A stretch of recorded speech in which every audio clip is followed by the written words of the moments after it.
Bien, en esta oportunidad seguimos con la capacitación para las pequeñas congregaciones y tenemos con nosotros a Samuel Santos. Samuel Santos. Tú eres anciano de iglesia. ¿De qué iglesia? Estamos trabajando en la iglesia 3 de Michapa, del distrito de Michapa, así que... ¿Cuántas pequeñas congregaciones? Actualmente tenemos 4 pequeñas congregaciones trabajando. Y este material que vamos a estudiar este día, ¿en qué momento lo van a reproducir ustedes en su iglesia? Lo vamos a estar realizando en lo que son las reuniones semanales, que en el caso de Michapa 3 las vamos a tener los días domingo a las 4 de la tarde. Muy bien. Esa es la forma en que ustedes como iglesia van a desarrollar este material con sus pequeñas congregaciones. En el capítulo 2, ¿cómo se titula el capítulo 2 de esta tarde? El título que tiene es Creamos a los profetas para ser prosperados. Hay una cita de Segunda de Crónicas, capítulo 20 y versículo 20, ¿qué dice? Y cuando se levantaron por la mañana, salieron al desierto de Tecoa. Y mientras ellos salían, Josafat, estando en pie, dijo: Oídme, Judá y moradores de Jerusalén, creed en Jehová vuestro Dios y estaréis seguros. Creed a sus profetas y seréis prosperados. Ok. ¿Cuáles eran las dos beneficios que tenía el pueblo si creía en los profetas según este texto? Estar seguros y ser prosperados. Ser prosperados. Entonces, si en la iglesia de Michapa 3 y en la iglesia de cada uno que nosotros representamos, ¿qué es lo que tenemos que hacer entonces? Crear a los profetas. Creer en los profetas. Muy bien. Veamos, hay un profeta que existió en nuestro tiempo que escribió lo siguiente en un libro llamado Testimonio para la Iglesia, tomo 7, página 21-22. ¿Qué escribió en él? Dice: la formación de pequeños grupos como base del esfuerzo cristiano me ha sido presentada por uno que no se puede equivocar. Ok, entonces si para Josafat el secreto de la prosperidad era creer en los profetas, entonces el secreto para la iglesia de hoy es seguir creyendo en los profetas. Y entonces el profeta o el espíritu profecía dice que el plan de los grupos pequeños le fue presentado por alguien que no puede errar. En otras palabras, hay que ponerle atención a lo que dice el espíritu profecía con respecto al plan de los grupos pequeños. El pastor Miguel Ángel Serna, creador del libro El poder de los grupos pequeños, dice de la manera siguiente, como dice él ahí, su testimonio que él cuenta. Antes de organizar la iglesia en grupos pequeños, bautizábamos unas 30 o 35 personas cada año. Pero una vez que pusimos en práctica el consejo inspirado de trabajar por medio de grupos, en un año bautizamos 5 veces esa cantidad, dice el pastor. Ok. ¿Cuánto bautizaban? 30 a 35 personas. 30 a 35. Pero una vez implementaron el programa de los grupos pequeños, bautizaron 5 veces. ¿Cuánto sería? 30 por 5. 150. 150 llegaron a bautizar. El secreto es creer en los profetas. ¿De cuántos miembros se compone un grupo pequeño? Bueno, hay muchas incógnitas con respecto a esta pregunta, pastor. Pero el grupo ideal está compuesto de 8 a máximo 12 miembros. Excelente. Es preferible una docena como el grupo de los discípulos, pero el Señor puede lograr resultados gloriosos con solo 2 o 3. Amén. Entonces, el promedio que estaríamos hablando, del cual debe de estar formada una pequeña congregación, son de 8 mínimo. ¿Y cuánto al máximo? 12 máximo. Muy bien. ¿Qué se hace en un grupo pequeño?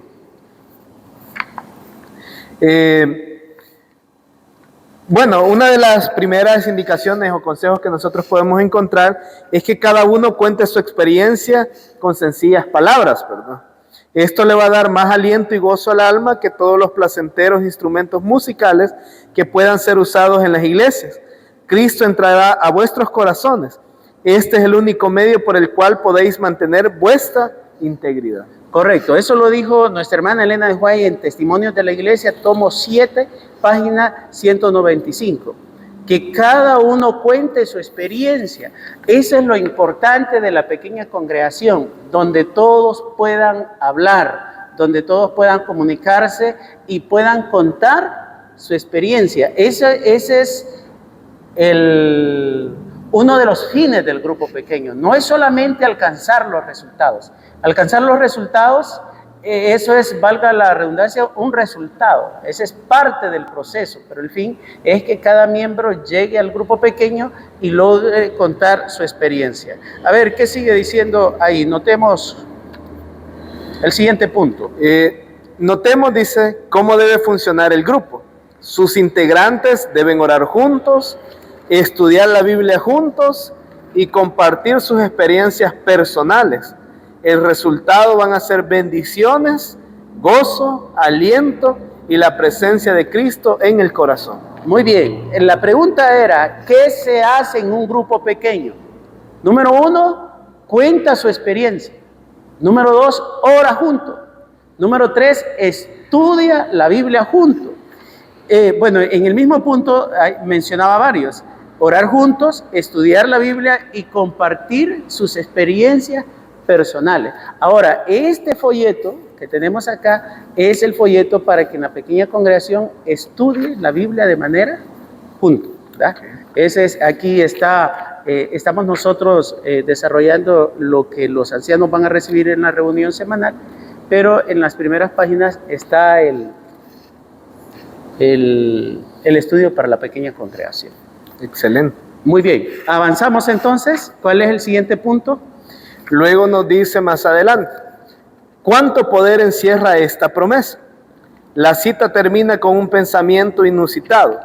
Ese es el único medio por el cual los cristianos pueden mantener su integridad.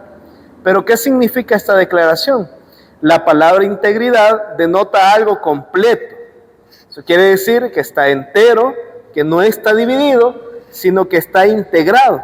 En un grupo pequeño, los cristianos fracturados, quebrantados o incompletos ven restaurada su integridad, pastor. Muy bien, interesante. En el grupo pequeño no excluye a nadie. No excluye, no importa la condición en la que esté de manera litúrgica dentro de la iglesia. Que la iglesia tiene sus normas, ¿verdad? Okay. Pero si, aunque una persona esté bajo alguna disciplina dentro de la iglesia, el grupo pequeño no le excluye, puede participar de una manera activa. El siguiente punto. Es difícil, dice, ministrar con amor y comprensión a quienes no conocemos. Interesante declaración. Ok, ¿qué te viene a la mente al escuchar esto? Me imagino, pastor, un templo lleno de personas a las cuales se les pretende enseñar algo acerca de la Biblia, pero que no conocemos las historias pasadas o el contexto en el cual vienen a la iglesia, ¿verdad? Como se podría tomar en un culto normal, ¿verdad? De nuestras iglesias. El sábado, porque es el día que más... Generalmente, ¿verdad? Yo puedo tener un tema preparado, pero no sé cómo está el hermano que me está escuchando. Sin embargo, en contraste con la pequeña congregación, el tema que he de presentar, yo ya tengo el contexto de mis hermanos cuando ellos me contaron, como decía en los puntos anteriores, cómo se encontraban, ¿verdad? Las experiencias personales que han tenido, por ejemplo, durante la semana. Por eso es importante que en la pequeña congregación cuente su experiencia. No solamente escucha, sino que cuenta su experiencia, y eso le sirve a uno como pastor o como anciano de iglesia para conocer mejor las necesidades de los miembros, y a la hora de preparar un mensaje ya conoce uno sobre qué necesidad va a dar. Amén. Pasemos al punto número 4. En una iglesia grande, es lo que tú mencionabas hace un momento. ¿Qué pasa en una iglesia grande? Nadie se conoce. Llega, no sé si te ha pasado a ti en algún momento, que vas a una iglesia y de repente nadie se conoce. Sí, fíjese que estuve visitando el mes pasado a mi hermana en la iglesia donde ella se está congregando. Ella se congrega en una iglesia adventista, okay. Siempre, ¿verdad? Entonces uno tiene el concepto de que la iglesia adventista, ¿verdad? Donde quiera que nosotros lleguemos, todos somos hermanos, ¿verdad? Y que siempre tenemos una familia que nos va a recibir. Pero de repente nosotros llegamos a una iglesia, tal vez donde nos congregamos o es la primera vez que vamos, pero al caso tal vez una o dos personas nos saludan, nos preguntan el nombre o nos preguntan de dónde venimos. Entonces es bien difícil conocerse. Estamos hablando de una iglesia de alrededor de 30, 40 miembros máximo. Ahora imagínense esas iglesias grandes que tienen más de 100 miembros, ¿verdad? Correcto. Es más difícil conocerse. Entonces pasaste desapercibido. Desapercibido completamente, ¿verdad?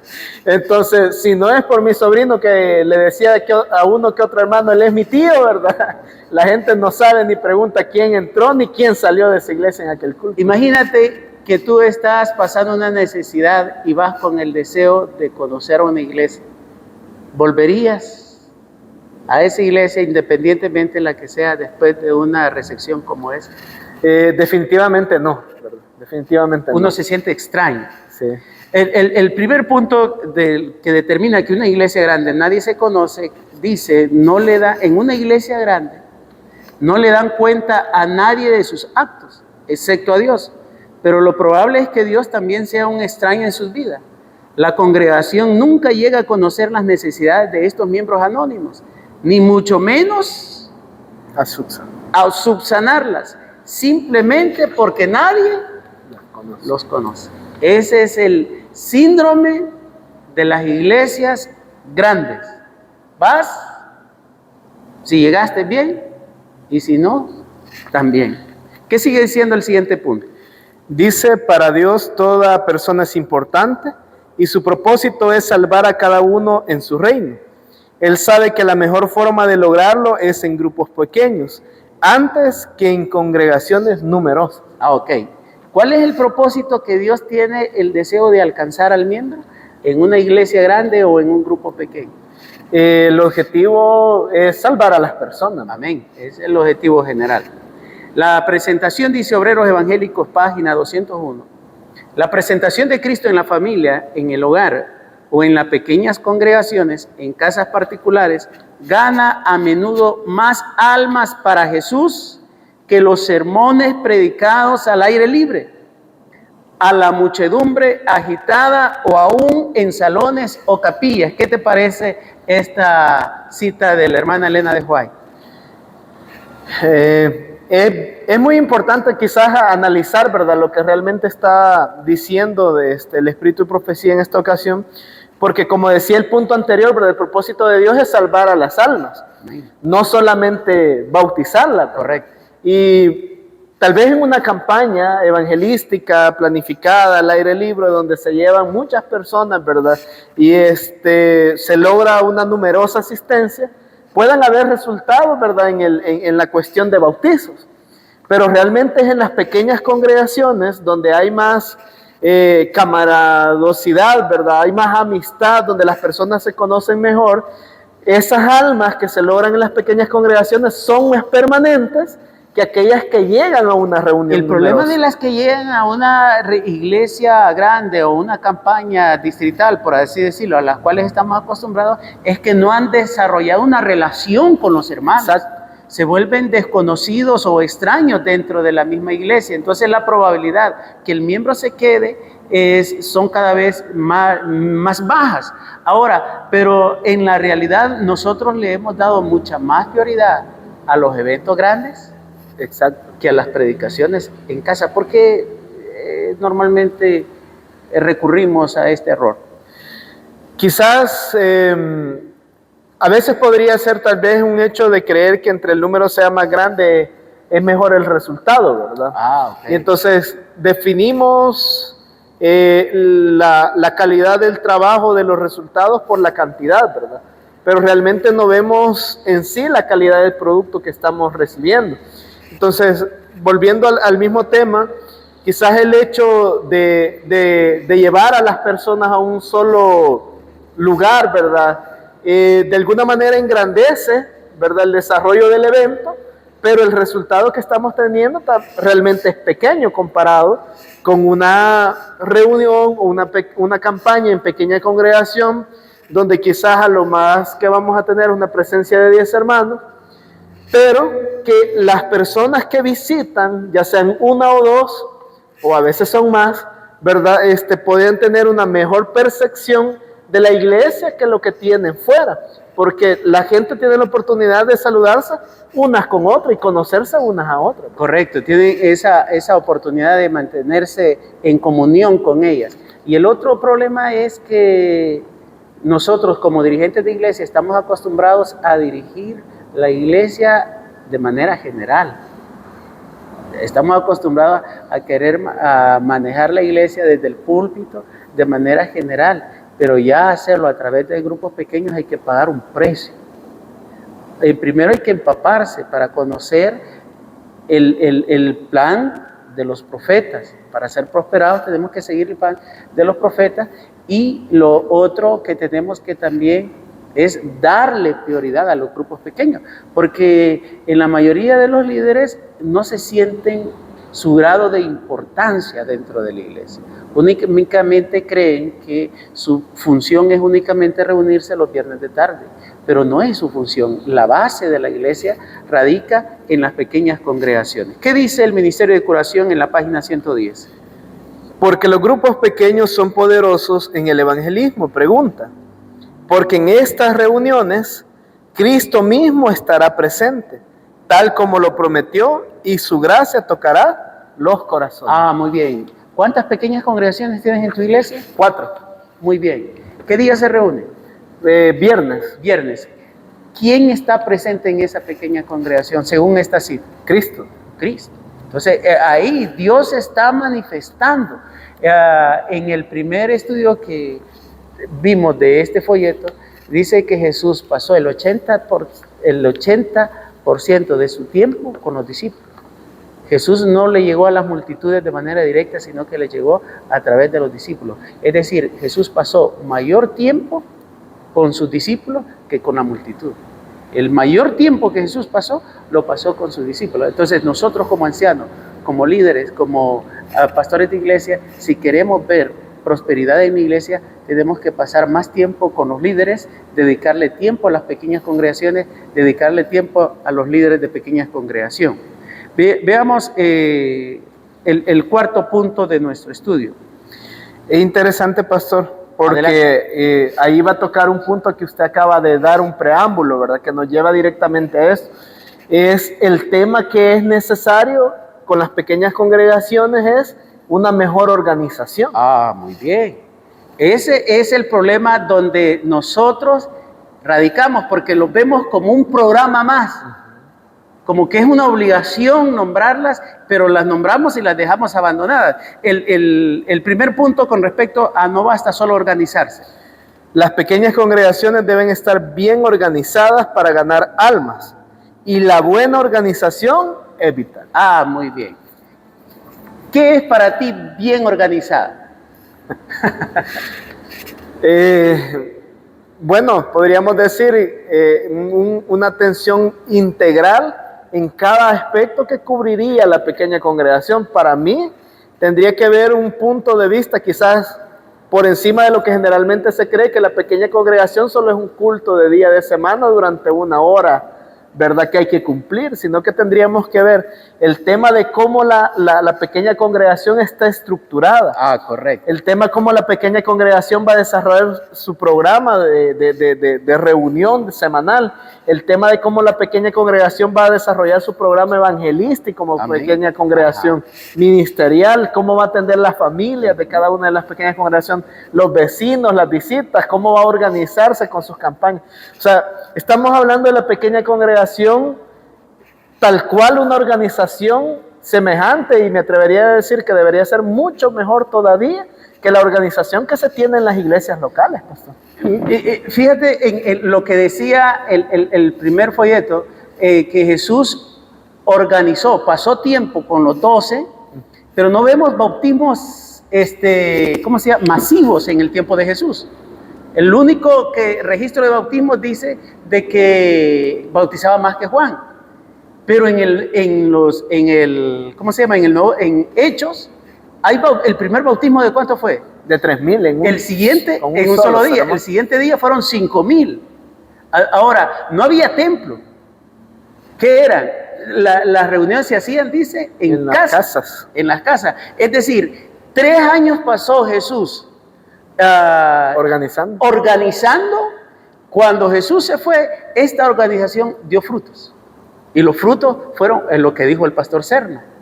Sin PC bautizaban 30, 35, con pequeñas congregaciones llegaron a bautizar 5 veces más, porque se organizaron. Al finalizar, después del tercer punto, vamos a ver cómo vamos a estar organizadas nuestras pequeñas congregaciones para este año. Okay.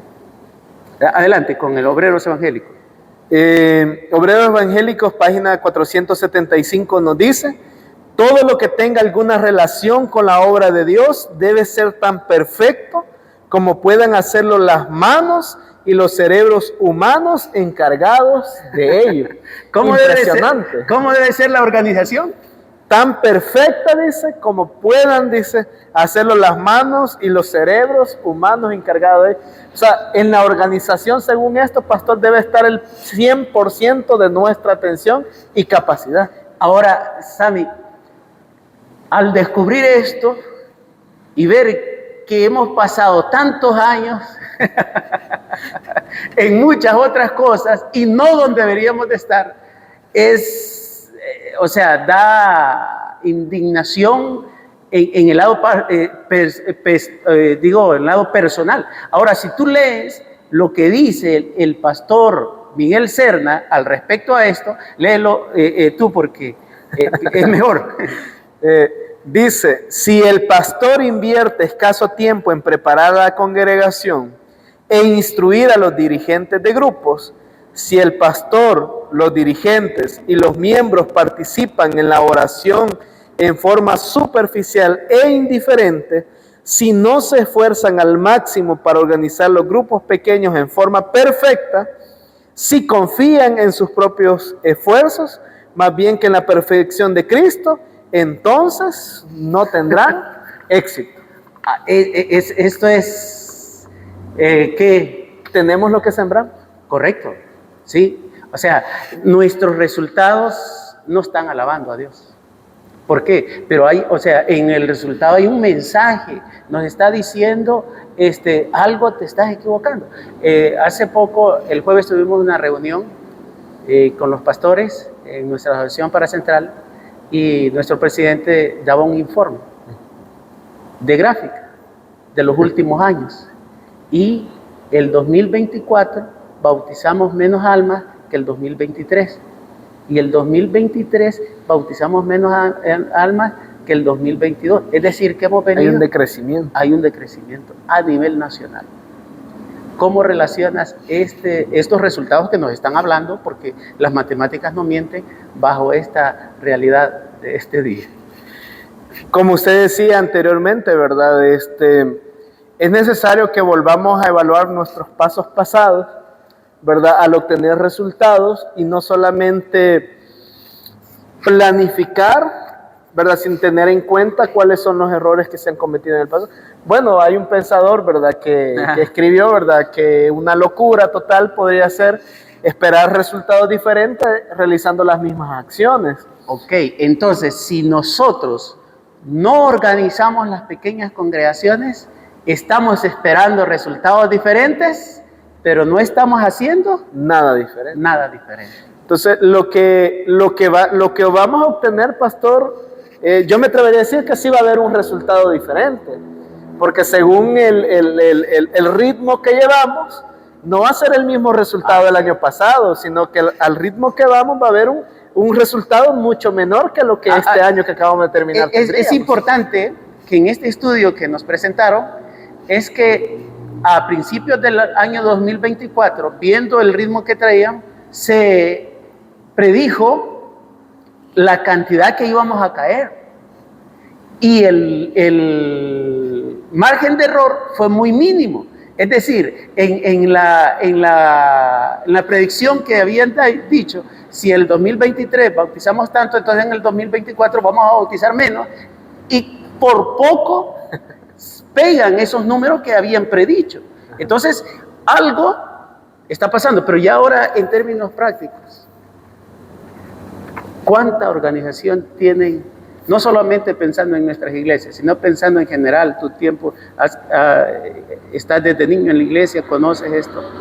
¿Cuánta organización tienen las pequeñas congregaciones en términos generales? Me atrevería a decir que tal vez la única organización establecida y que se cumple es el orden que se hace el programa que se desarrolla el propio día del culto. Solo están sobreviviendo. Más allá del culto no hay mayor organización. Entonces, como le decía anteriormente, ¿verdad? No estamos siendo integrales y estamos prácticamente realizando un culto que entretiene a la gente mientras la hora se cumpla de irse. Y tal vez desde ahí también encontramos un resultado por parte de nuestras congregaciones, que la gente lo primero que desea a la hora de llegar a la reunión de pequeña congregación es que termine. Correcto. Solo estamos volviéndonos religiosos únicamente. Ahora hay algo importante aquí, Sami. El año pasado comenzamos el programa de las pequeñas congregaciones en nuestro distrito para honra y gloria de Dios. Y ya para concluir, voy a presentar brevemente parte de la organización dentro de nuestro distrito. El año pasado era una sola prioridad: ordenar la agenda de la pequeña congregación, porque la mayoría de los hermanos no sabían ni siquiera cómo sentarse en una pequeña congregación. Número 2, tenían servicio de canto, predicación, oración, y ahí concluí. Entonces pasamos todo el año trabajando en la agenda de la pequeña congregación. Incluso cuando nos reuníamos como ancianos y líderes, hacíamos la misma agenda de la pequeña congregación para que ellos la reprodujeran. Ahora, creemos que después de un año ya lo hayan implementado, pero también vamos a fortalecer esa parte. Pero hoy, en este año, es mucho más grande. Hoy, en este año, vamos a implementar que cada PC tenga visión, tenga misión y tenga resolución. Si yo, ¿en qué lugares geográficos están tus pequeñas congregaciones? Bueno, tenemos una pequeña congregación en el Limón, en la zona de Limón, otra en el Cantón de Licias, y tenemos una en la Santa Clara 1, Colonia Santa Clara 1, y la otra en la Colonia Santa Clara 2. Muy bien. Entonces, el objetivo es que los líderes tengan visión de su pequeña congregación a largo plazo. Es decir, el líder puede decir, yo no voy a continuar el otro año. Sí, pero la visión va a continuar. El que venga va a continuar con la visión. Entonces, que el líder tenga visión de pequeña congregación. La visión es lo que quiero alcanzar en los próximos 5 o 10 años. Y la misión es lo que pienso alcanzar en este año. ¿Qué voy a hacer este año para alcanzar dentro de 10 años? Ahora, en esa forma que tú mencionaste, hay 2 pequeñas congregaciones en lo rural y hay 2 pequeñas congregaciones cerca de lo urbano. Una en lo urbano y la otra un poco cerca. Entonces, ¿cuál es la visión? El objetivo es que el líder desarrolle su visión, que pase a tener una visión de águila, que vea desde las alturas y logre conquistar las alturas. Además, la resolución, el líder tiene que tener resolución de lo que quiere en su pequeña congregación. Y lo otro, parte de la organización de las pequeñas congregaciones, es que cada anciano debe de reunirse semanalmente con sus líderes, y vamos a tener, como lo hicimos el año pasado, 3 convenciones de pequeñas congregaciones, que es, la primera va a ser el 1 de marzo, la segunda va a ser allá por julio, agosto, y la última va a ser en noviembre. La primera va a ser para presentar nuestros objetivos, la segunda va a ser para evaluar, y la tercera va a ser para informar lo que hemos alcanzado. En base a tu experiencia de lo que fue el año pasado en el trabajo de las pequeñas congregaciones, ¿cuáles son tus expectativas para este próximo año? Bueno, viendo que el desarrollo de las pequeñas congregaciones, el trabajo de los líderes con sus miembros de pequeña congregación, al realizarlo, tiene resultados bastante positivos, para mí me llena de esperanza, de fe, y también de alegría saber que los objetivos que se han planteado, objetivos que tal vez años anteriores los pudimos haber visto con miedo, con recelo, ¿verdad? Decir, lo vamos a lograr. Amén. porque ya hay una manera de cómo se va a lograr. Correcto. Anteriormente teníamos objetivos por alcanzar por iglesia, ¿verdad? Sí. Y entonces, por ejemplo, el anciano coordinador tenía que, o sea, ya no tomaba ese objetivo como de iglesia, sino como objetivo personal, Ajá. porque no estaba clara la organización o la manera de trabajo cómo se iba a realizar. Por ejemplo, el anciano podría decir, ¿y yo cómo hago para conseguir 16 almas para este año? Correcto. Sin embargo, hoy ya tenemos claro cómo se va a conseguir. ¿Cómo lo hicieron ustedes? El año pasado nosotros nos propusimos un blanco por iglesia, pero como a través de la organización de las pequeñas congregaciones lo que hicimos es dividir ese blanco, subdividir, ¿verdad? Entonces, El blanco se lo puso la iglesia y lo dividieron en entre las pequeñas congregaciones. Okay. Entonces las pequeñas congregaciones sabían que ahora iban a trabajar por su propio blanco, ¿verdad? ¿Y este año? Este año se va a trabajar de la misma manera. Cada pequeña congregación, ¿verdad?, tiene un blanco que alcanzar, que al final, al unirlo, va a ser el trabajo global que vamos a presentar como resultado de iglesia. Pero el trabajo y los resultados, como usted decía, se esperan conseguir a través del trabajo que las pequeñas congregaciones están Y para asegurarse que las pequeñas congregaciones logren sus resultados, ¿qué es lo que van a hacer? Bueno, ya usted mencionaba una parte de ellos, pues es la reunión semanal. Correcto. ¿Verdad? Que eso nos va a ayudar a monitorear cómo está el ánimo de los líderes de las pequeñas congregaciones, cuáles se han captado los objetivos que tienen por alcanzar, cuáles son los planes que se van a desarrollar para poder alcanzar esos objetivos, y a medida que el tiempo vaya pasando, ir evaluando cómo vamos en el avance del alcance de esos objetivos. Y Samuel, son la única iglesia, al menos que yo conozco, y si alguien conoce, que nos lo hagan saber ahí en los comentarios, que han dedicado un culto para que sea, en lugar del culto, la reunión de la pequeña congregación. Sí. De los líderes, de los líderes. De líderes. Sí, se nos había presentado un problema que yo creo que no solo nosotros lo tenemos, sino muchas de las iglesias compartirán la misma situación. Es que una de las cosas más difíciles a la hora de reunirse con los líderes semanalmente es que lo primero que se piensa es, tengo que apartar más tiempo y dedicarlo a esto, y la mayoría de la gente dice, no tengo tiempo, ¿verdad? Los líderes, y de alguna manera tienen razón, ¿verdad? Sus ocupaciones personales.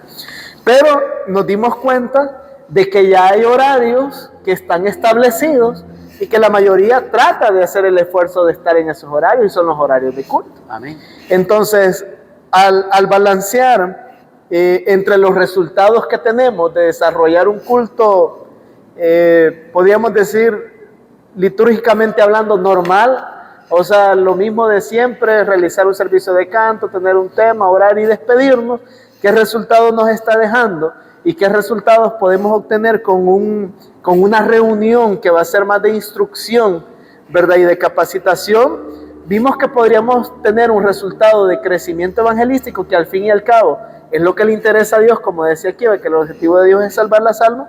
Decidimos tomar la decisión de, podríamos decir, de alguna manera, sacrificar un culto litúrgicamente establecido para ahora reemplazarlo por una reunión de instrucción y capacitación. ¿Qué día, qué culto es y a qué horas lo hace?